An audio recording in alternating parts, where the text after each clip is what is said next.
الحمدللہ ابدع الافلاک والارضین والصلاة والسلام علی من کان نبی وآدم بین الماء والتین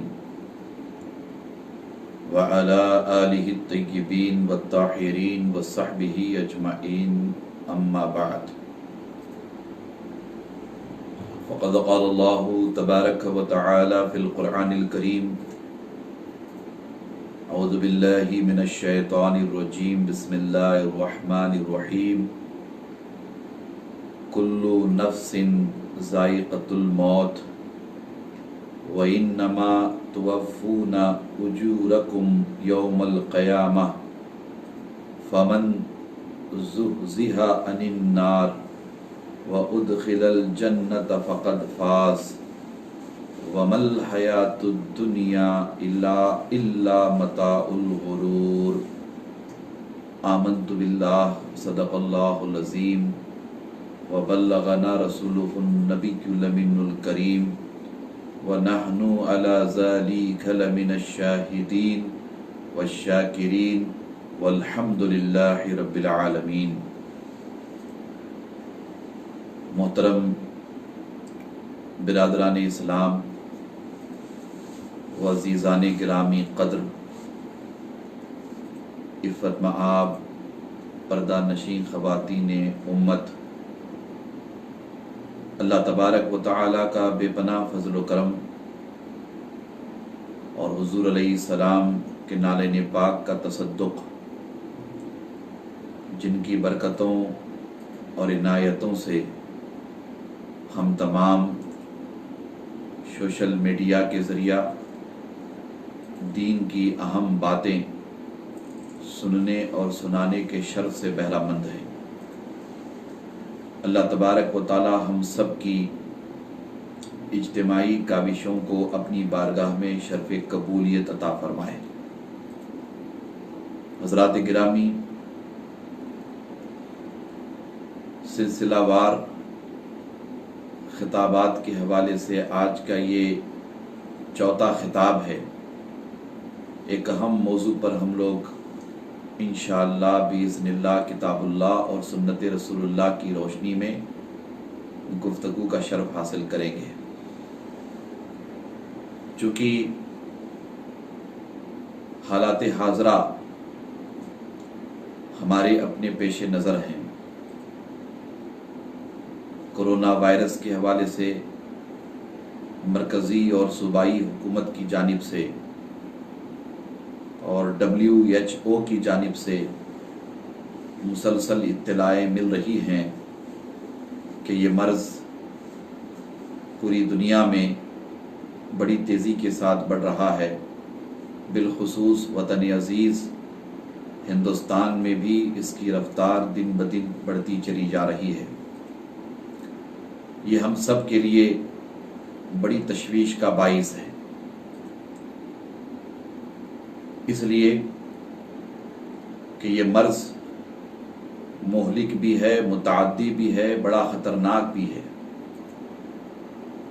اس مرض کے تدارک کے لیے